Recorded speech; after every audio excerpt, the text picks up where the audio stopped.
I was pretty nervous. I think your first comp back is always kind of feels like a big one. Um, but I think it was needed. I think it was almost perfect, the perfect kind of stepping stone leading into Worlds. And because of the way it went, was spot on. Obviously, got the title on the Sunday. And I think for me, it was really important. I think, of course, a motivation for me is gaining titles. Of course, it is. I'm still competitive on that side of stuff. But I think for me, it was all about building towards Worlds, and I needed to get comp ladder under the belt. But I think now moving forwards, I think, of course, there's the pressure that I have in terms of externally, the pressure I put on myself, which I felt like I put quite a bit of pressure on myself for this Paris competition, if I'm really honest. But I think it's very different to fear of failure. So I don't feel like if I make a mistake or anything like that, it's not a failure to me. It's almost a learning curve. And it's a learning experience. And I think I've got that in my head. And, I almost, it's not part of those thought processes when I'm going towards competition because I'm just trying to think positive. But I think the fear of failure is nice that it's almost completely changed from that. I think having a feeling like that is something that's really, really hard to compete under if you put that on yourself. Really hard. So I think now it's almost just constantly, I suppose, looking at the bigger picture, seeing what I can do, challenging myself and looking at it like a challenge and seeing where I can go and where I can take it. And I think I really thrive off of that.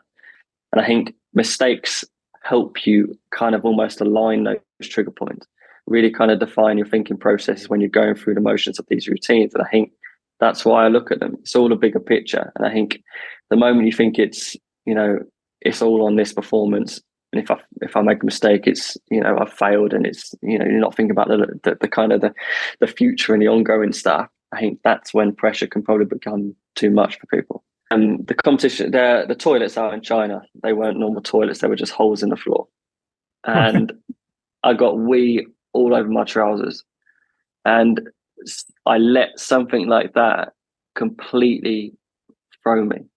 And this was like just before I was about to start warming up, like completely threw me. And I went and I completely mucked up, didn't qualify for anything. That was before qualifications day, didn't qualify for anything. I, of course, got different opportunities as the competitions went on. That's a whole nother story, but I think I completely mucked up because I let it kind of get to my head. I let it completely throw me off my kind of natural routine, and it ruined the whole competition. And I think looking back now, that's where I say I wish I learned those kind of the ability to kind of be adaptable, and you can always kind of swerve off your plan to come back on it in the long run. I think it's interesting. I think because every next result feels like the biggest thing. It's just the way it is. Like every next competition feels like the biggest thing that you're doing. I think there's a lot of different factors that come into play when it comes to Paris as well, because I'm 30 years old now. I'm going to be 31 then next year in Paris, and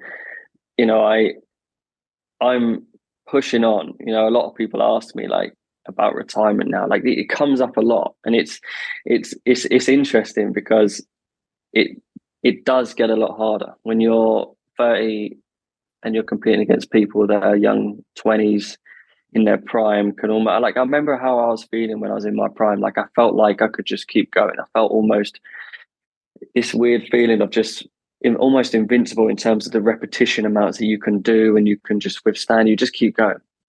Like compared to now, like if you take a gymnast in the prime and compared to me now, it does make, when you're training and competing in your prime, it makes it seem easy. It really, really does, because there's so many more factors as you get older to kind of take into consideration. And you're right. I think I'm looking at those factors as they're just challenges that I want to kind of try and prove to myself that I can still do it. And that's why I've got a huge buzz of this recent World Cup, because I almost proved that to myself massively. I've just taken nearly 2.5 years out of competing like that, and I've come back and done it. So I think that feels amazing to me and has built confidence in me massively.